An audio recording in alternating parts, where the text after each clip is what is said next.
Okay, so as we move on with this unit, we are going to go into protein synthesis, and that's what this photable is about. It's about protein synthesis. What happens in order to make protein? So we're going to start off by going through vocabulary, and the definitions are here.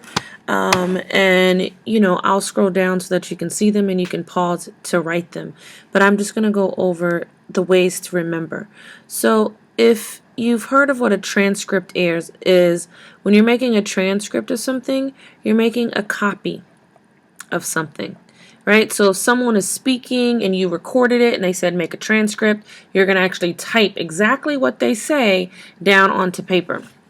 So in transcription, we're going from DNA to RNA, and it's actually messenger RNA. So we're in essence going from letters that are in DNA, right? Those letters being that representing the nitrogenous base, right? Cytosine, guanine, adenine, and thymine, to letters, the letters that are in RNA. And there's a new letter in RNA, uracil, but we'll talk about that next class. And so it happens in the nucleus. And why does it have to happen in the nucleus? It has to happen in the nucleus because it starts with the DNA. And the only way for that to happen is for it to be in the nucleus. Is the only way for it to get there. Okay? Next we have mRNA, and the M in mRNA stands for messenger. And it is called messenger RNA because it carries the message.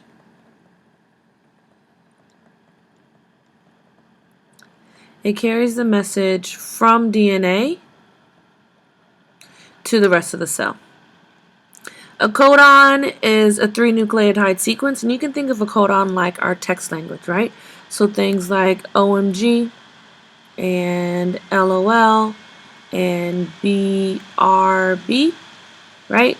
And recognizing that in text language, OMG, we can say OMG, and it means oh my gosh, right? Or LOL, laugh out loud, right? You get it. Or be right back. So a codon is like these 3-digit, right, messages. But for a codon, we use nucleotides, 3-nucleotide sequence. It'll make sense when we get back to the other side. tRNA, the T in tRNA stands for transfer RNA. And it is transfer RNA because it transfers the amino acids to the ribosomes. It brings the amino acids to the ribosomes so that the protein can be made. Our last 2 words, translation. So in a translation, we are actually changing the language.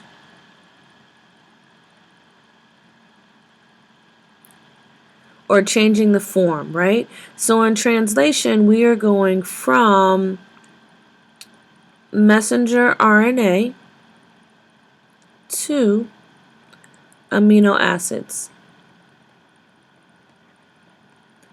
So unlike transcription, where DNA has letters and messenger RNA has letters, you're just going from letters to letters.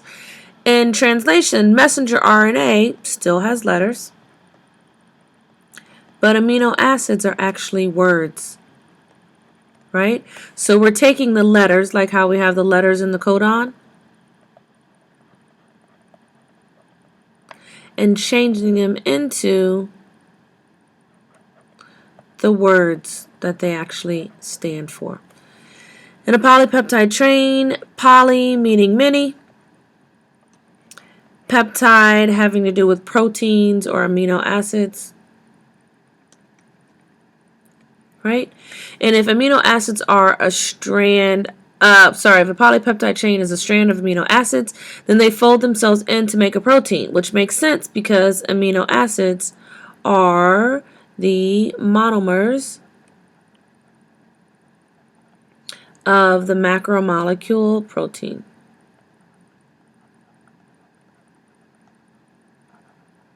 Okay, so now let's go through how this actually occurs. So one thing that I will make sure that you do is that you write this message on the bottom of your paper, right? Flip your paper over on the bottom. Write this message, right? Genes are sections of DNA that code for a protein. And those proteins then produce traits. They produce the phenotypes that you actually see. So you can pause and copy that down. All right? So we're going to start out with a DNA strand. And you should write your DNA strand just like how I'm writing mine. We have thymine, we have adenine, we have cytosine. Next is guanine, and then thymine again, and then cytosine, and then let's do another cytosine, and then adenine, and then thymine, and then adenine, and thymine, and cytosine. So for transcription, we're going from DNA to messenger RNA. We're going from letters that are here to letters that are here. So the only thing that remember is that RNA has, or to know, no T's. Instead, they have a U for uracil. And we'll talk about this in class next time. So every time, so this is very similar to DNA replication with the whole goal of base pairing, right? So if you have a T, it is going, in messenger RNA, it is going to be an A. That's normal. If you have an A in messenger RNA, like we said up here, that there are no T's, instead they're U's. So messenger RNA, you know how DNA is like CG where you at? Messenger RNA, it starts with an R. It is more refined. So it doesn't say CG where you at. Instead it says CG where are you? Right? And the R, right, starts with an A. Right? So this is our A. CG, where are you? So if we have a C, just like before, that doesn't change, a G. If we have a G, it pairs with a C. That didn't change. If we have a T, it pairs with an A. That didn't change. A C didn't change again. Another C with a G. A, there are no T's, so it's not going to be T. What is it going to be instead? You got it. U. T pairs with A. A pairs with, what is it again? Yep, U. T pairs with A. And finally, C pairs with G. All right? So now we have letters to letters. We have our messenger RNA strand. Our messenger RNA strand is then going to leave the nucleus and go into the cytoplasm and find a protein. So translation happens, and find a ribosome. Sorry, translation happens in the ribosome. In order to translate, we have to make codons. We have to break our messenger RNA strand into threes, because very similarly to our OMGs, right, our three-letter code is what we need to find the amino acid.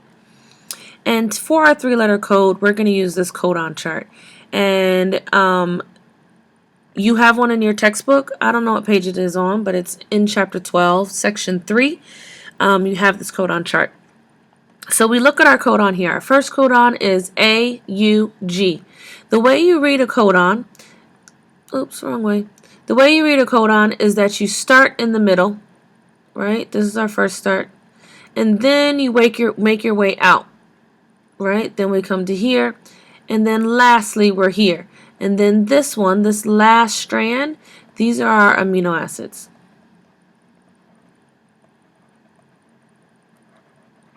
Okay, so let's start. Our first one again is AUG. So we're going to start in the middle with A, right? And once we find our middle letter, we're going to stay within this quadrant of A, right?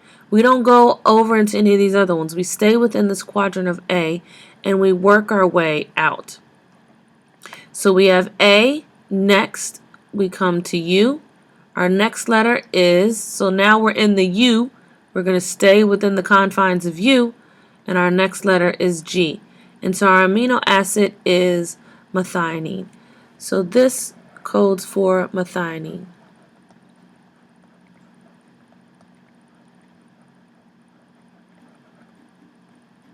Alright, so now we have our next codon.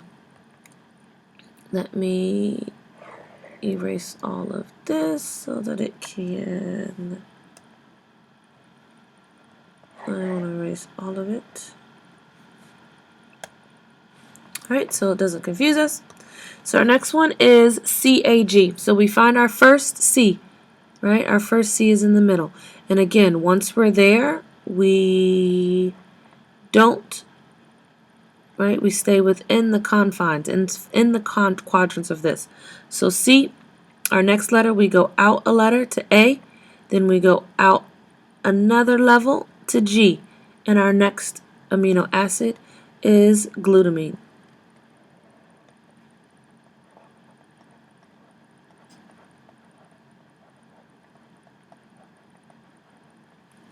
Our next one, GUA. Again, let's get rid of all of this. Is GUA. So we start with G in the middle. Once we're with G, we stay, within the confines of G. G, then we go to U, right? We stay within the confines of U and G, and that gives us our amino acid of valine.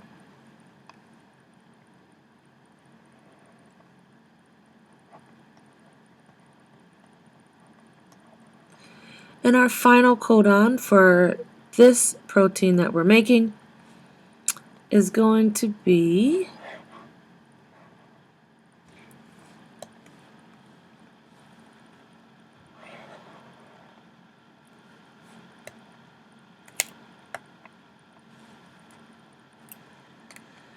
UAG. So we start here in U. Again, once we get our middle letter, right, we stay within the confines of that letter. Our next letter is A, right? So again, we're staying within these confines of A. And our last letter is G, right? And it says stop. Stop isn't an amino acid, but stop is telling us to stop, that we've gotten to the end of the amino acids that are going to form to this specific protein. So those amino acids are now connected to one another, right? And they will fold in together to make a protein.